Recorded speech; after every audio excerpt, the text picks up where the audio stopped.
Hola, buenas tardes a todos y a todas. Mi nombre es José Manuel Maroto Blanco y soy investigador del Departamento de Historia Contemporánea y el Instituto de Migraciones de la Universidad de Granada.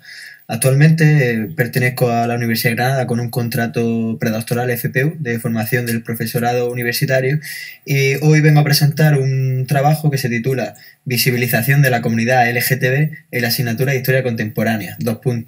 Reflexiones y propuestas a partir de la experiencia docente.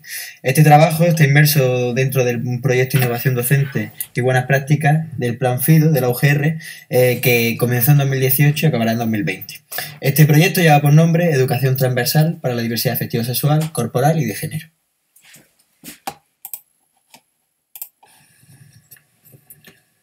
Bueno, en cuanto a la estructura de la presentación, en primer lugar presentaremos el proyecto y luego daremos respuesta a dos preguntas sencillas. ¿Por qué realizamos este proyecto en las clases de Historia Contemporánea y de qué manera lo hemos hecho?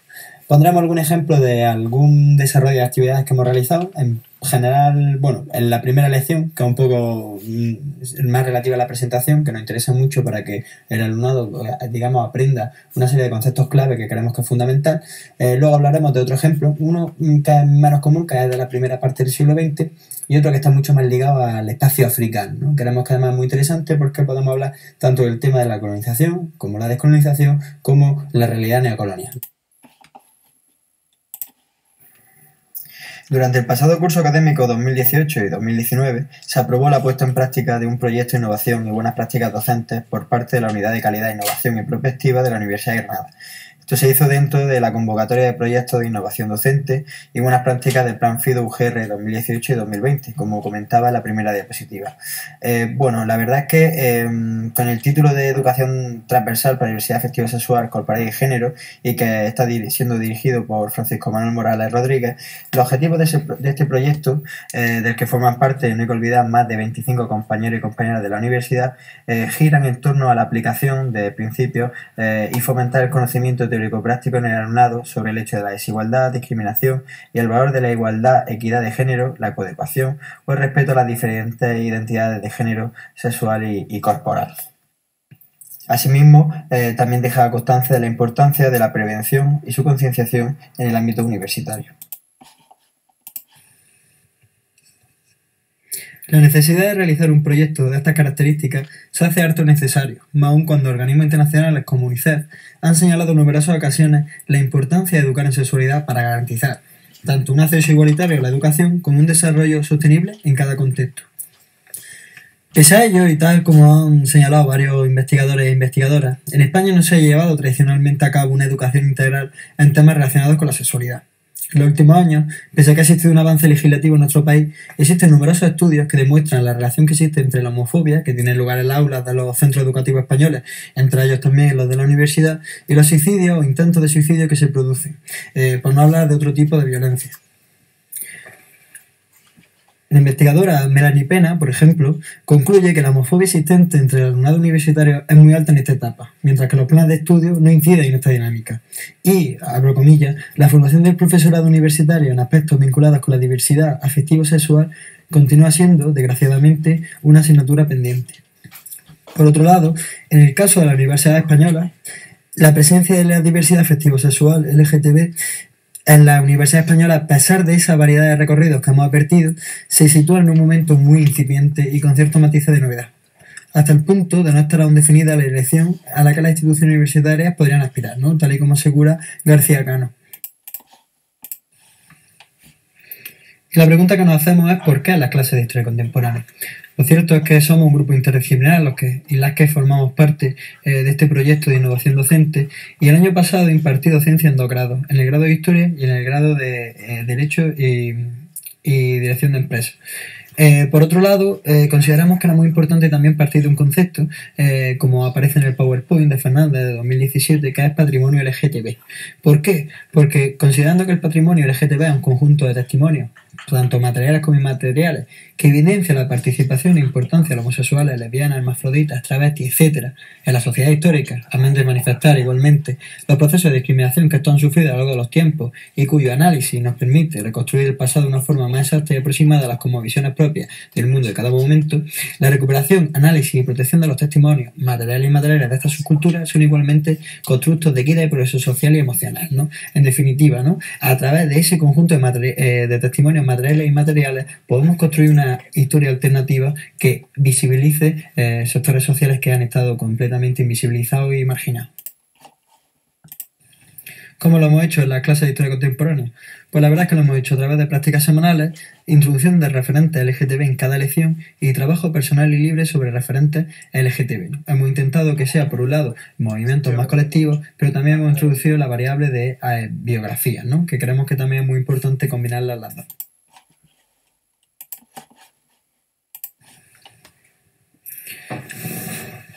Bueno, en la primera lección presentamos el proyecto de diversidad afectivo-sexual, ¿no? El que estaba inserto en nuestra asignatura, y lo hicimos a través de los comentarios en grupo, la primera lección, de la obra de Raúl Solís, La dura transición, una obra editada en 2019, en el que se recopilan las historias de vida de muchas transexuales españolas que han vivido desde el franquismo hasta la actualidad.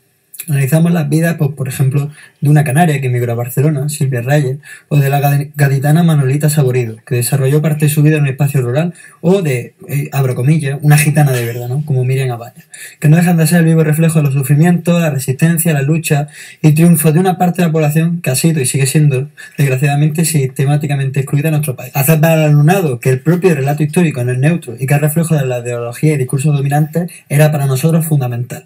Por otro lado, también contamos con la historia de Ángel, un afroecuatoriano transexual que trabaja como prostituta en París y que nos permite presentar la temática LGTB intentando huir de los presupuestos más eurocéntricos y atender a realidades en donde la raza, la etnia o la condición de migrante nos ayuda a romper con el etnocentrismo y con las visiones más estadocéntricas de la historia, que en muchas ocasiones nos alejan de una comprensión más holística de la realidad presente y pasada.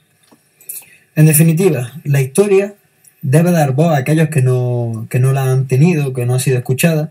Tiene que tener una función social siempre y hay que hacerlo desde presupuestos, a nuestro juicio, decoloniales, es decir, que intenten abrir nuestra mente y nos hagan salir de esa burbuja en la que vivimos, no Occidente, y veamos las realidades que como son muchísimo más complejas en espacios geográficos muy diversos al español. Y si bien hablábamos de, bueno, los ejemplos que habíamos utilizado para la primera lección, creemos que si tenemos que poner algún ejemplo de la historia occidental, es muy interesante los años 20, ¿no? Porque han pasado muy olvidados y digamos que el alumnado lo único que recuerda de los años 20 es que es un periodo de entreguerras en donde se produce el crash del 29. Por ejemplo, tenemos elementos muy importantes de análisis, evidentemente la Flapper, como esa mujer de los años 20 que desafiaba los papeles convencionales de su género, que estaba además en abierta hostilidad por una parte de los hombres. Veamos que en estos años hay un cambio sobre la sexualidad femenina y se empieza a gestar una revolución sexual. Y si bien no vamos a hablar mucho de la Flapper, pero que sí que es interesante saber que encontró una oposición de Ku Klux Klan porque frecuentaba lugares de ocio en donde había hombres negros, lo cual para el hombre negro estaba tradicionalmente vetado en el espacio norteamericano, la mujer blanca. Estas tienen ya un estilo de vida mucho más descuidado, una constante búsqueda del placer, el uso de la minifalda, el pelo al estilo masculino, el jazz, ¿no? Bueno, también la promiscuidad, un excesivo uso del maquillaje, que estaba además muy ligado a la prostitución, ¿no? Pero como no podía ser de otra manera, La Garçon de Marguerite sí que ocupa un gran espacio, ¿no? Se publicó el 12 de julio de 1922, que fue el mismo día en el que el Senado francés rechazó conceder el voto a las francesas, ¿no? Entonces, bueno, esto también es muy interesante para ver cómo lo que puede ser, y sin duda fue una fecha fatídica, ¿no? Para el derecho de las mujeres, es también, ¿no? Digamos, gracias a este libro, una fecha en la que se pueden recordar cosas muy bonitas. Fue, la verdad, un libro de moda, este de La Garçon, en donde el mito de la castidad, tal y como dice Mercedes Pósito García, el mito de la castidad y la pureza virginal se estaban desmoronando bajo la presión del amor libre. Estamos ante una joven francesa en edad de casarse y que no lo hace, que afirma su derecho a una vida independiente. Una chica bisexual, que no rechazaba los amores de una noche, que pasaba de manera promiscua de una pareja a otra.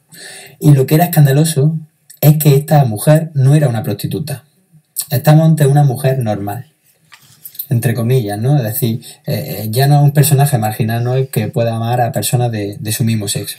También es muy interesante la historia de la República de Weimar, que no se conoce, suelen conocer pues, por esos problemas económicos que tuvo, y digamos que fue caldo de cultivo para el nazismo, ¿no?, aparte de todo el contexto internacional, pero sí que es verdad que ocurrieron, si bien es cierto que la comunidad LGTB no es que tuviera una libertad al 100%, pero sí que hay un espacio de libertad muchísimo más amplio, y sobre todo comparándolo con lo que será la época posterior, la del nazismo. Desde el Instituto para la Ciencia Sexual, que estuvo vigente desde 1919 hasta 1973, que era una institución privada para la investigación sexológica en Alemania y que fueron pioneros mundiales en la defensa de los derechos civiles y la aceptación social de los homosexuales y las personas transgénero. La figura de Magnus Hirschfeld es fundamental, un médico, sexólogo judío alemán, fue un fiel defensor de los derechos de los homosexuales, ¿no? Estuvo en contra del famoso artículo 175 y bueno, fue uno de los que teorizó sobre el tercer sexo, ¿no?, que hablaba como de unos individuos que no encajan las definiciones de sexo o género binario, ¿no?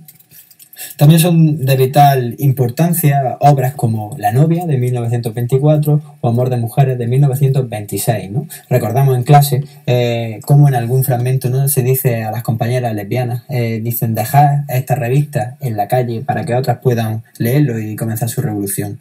Asimismo, en 1928 aparece la primera guía de ocio de mujeres lesbianas, ¿no? Vemos cómo se nos presentan redes de cafés, bares, clubes sociales para mujeres y travestis. Al final no dejan de ser espacios de libertad.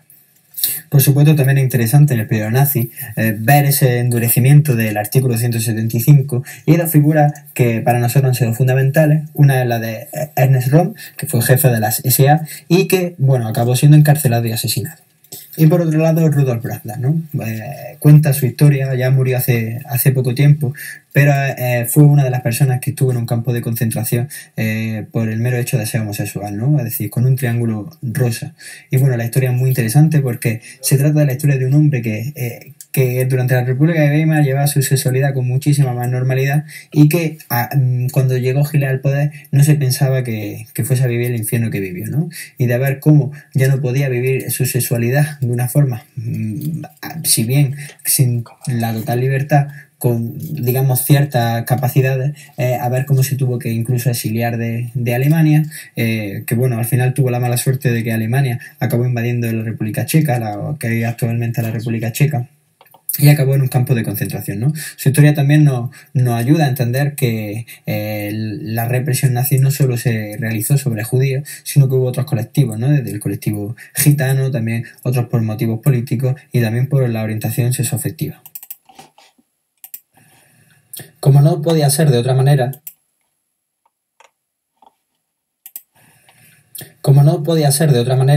la literatura ha tenido un rol fundamental en esta asignatura. Hemos tratado temas y obras como por ejemplo la de Carol, que narra el amor entre dos mujeres y que apareció en 1951, o la de Robert Musil, Las tribulaciones del estudiante Tolle, de 1906. Sin embargo, y siguiendo con esta óptica de colonial, también queremos hacer hincapié en cómo el análisis de la propia literatura, si bien se hace de presupuestos generalmente patriarcales, también cuando se habla de la literatura LGTB, esto tampoco desaparece y además se hace de una perspectiva muy eurocéntrica. Por ejemplo, autores como Walt Whitman o Herman Melville han tenido preeminencia, es decir, dentro de la literatura LGTB se suelen estudiar mucho más autores, hombres y blancos.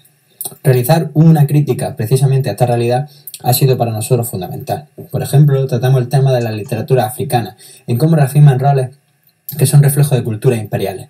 Tenemos aquí un ejemplo, ¿no?, de un pequeño fragmento en el que se dice: estoy harta de compartir el lecho con una mujer, que hace referencia a cómo una mujer se queja de que su hombre, su marido, no cumple con esos requisitos a los que se debe cumplir un hombre. O como, por ejemplo, señala Hood, cómo lo homosexual se presenta muchas veces en la literatura africana como si fuese algo anormal, a veces producto del racismo colonial. Por ejemplo, puede aparecer un grupo de hombres africanos que realizan actos homosexuales debido a que están solos y aislados trabajando en una mina para patronos blancos. Sin embargo, nuestra idea era plantear el tema de la herencia colonial no desde ese punto de vista, sino desde el punto de vista de cómo la homofobia ha sido un elemento fundamental, ya que la homosexualidad ha existido antes de la época colonial, Y tenemos para ello muchos ejemplos.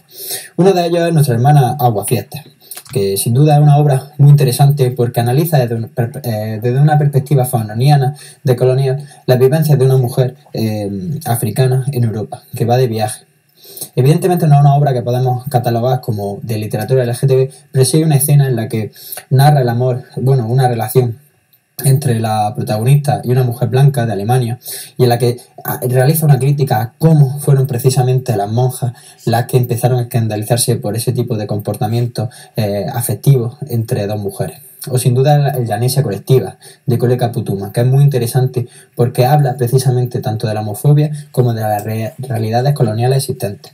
Es por ello que hemos querido presentar dos obras del espacio guineo-ecuatoriano que son fundamentales, básicamente porque nos unen una historia muy cercana a Guinea Ecuatorial, fue colonia española, incluso llegó a ser considerada una provincia de España, y sin embargo no tiene ningún tipo de protagonismo en los manuales escolares, tanto de primaria como de secundaria y bachillerato. Por esta razón presentamos dos obras. La primera de ellas es La Bastarda, publicada en 2016, de Trifonia Melibea Obono en Tutumo. Es muy interesante esta obra porque en ella se dan voz a muchísimos colectivos y porque la protagonista es un sujeto que debe sufrir varias opresiones. En primer lugar, por ser mujer. También por ser mujer fan dentro de una tradición patriarcal, también por ser una mujer lesbiana, una mujer que digamos que aparece como una mujer invisible, ¿no? Y también por ser una mujer que no tiene padre, no tiene un padre biológico, pero este padre biológico no ha pagado la dote, es decir, de acuerdo a la tradición fan, es la mujer de nadie.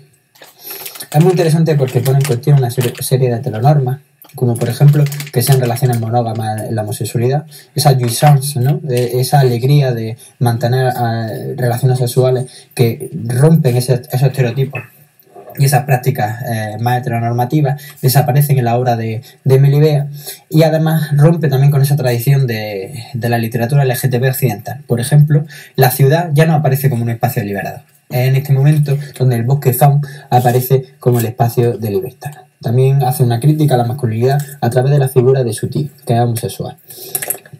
Además, toda esta crítica a la homofobia lo hace dentro de una crítica a la colonización, en donde, por ejemplo, los economatos no pueden regentarlo o no quieren regentar a los propios africanos porque consideran que son inferiores a los españoles. Hay una segregación espacial todavía que se ve en el que los blancos y esas pequeñas élites forman parte de los barrios más selectos, donde la prostitución, si bien existe, debido al fuerte patriarcado que la sociedad es fan, allá donde hay europeos o blancos es muchísimo más fuerte. O el propio papel de la Iglesia, o lo que es para nosotros muy interesante y que nos une con toda la cuestión del colonialismo y la descolonización y el neocolonialismo, es con los discursos africanos contra las praxis de sumisión. Es decir, unos discursos africanos que suelen decir que es cosa de blanco la homosexualidad, y que ellos han luchado contra todo el aparato colonial, y sin embargo llevan a cabo una praxis de sumisión a día de hoy. Y por último tendríamos la obra de Juntos antes de que anochezca, publicada en 2018 de Chris Adams. Es muy interesante porque ahora la subjetividad no es la de una mujer lesbiana que vive en el ámbito rural, sino que el ambiente es urbano y el protagonista forma parte de una familia que está pegada al régimen. Aparece, por ejemplo, la homosexualidad como una enfermedad. De hecho, en la propia obra, el padre lleva a su hijo homosexual a un prostíbulo, pensando que se puede curar. Es muy interesante porque esto nos da pie a hablar de cómo se ha tratado la homosexualidad a lo largo de la historia. También la figura del blanco es muy interesante. Por un lado rompe con la idea de que a lo largo de esta obra de que es cosa de blanco la homosexualidad. Por ejemplo, el protagonista de la obra de Chris nos habla de espacios de libertad que existía en la época precolonial para las personas LGTB. También el personaje blanco es víctima de homofobia, de hecho es el que acaba muriendo, aunque esta no se corresponde realmente con la realidad, ya que, como asegura en el propio prólogo Luis Melgar, a él nunca le dijeron nada, así que es verdad que no se puede vivir la propia sexualidad, el amor, ¿no?, de la manera más libre que se puede vivir en otros lugares, ¿no?, pero no es víctima del mismo nivel de homofobia. Y también rompe el blanco la idea de ese negro como curiosidad exótica, ¿no?, tan común, ¿no? en la literatura sobre África, ¿no? Pero bueno, son obras muy interesantes porque nos permiten dar a entender, ¿no?, que la historia nos ayuda a explicar el presente, que esto es fundamental, ¿no? Y a hablar de otro tipo de temas, ¿no?, relacionados con el colonialismo, con la decolonización y con la colonialidad actual. O también se ha llamado, aunque de una manera yo creo que limitada, ¿no?, que limita mucho lo que significa la colonialidad, el neocolonialismo.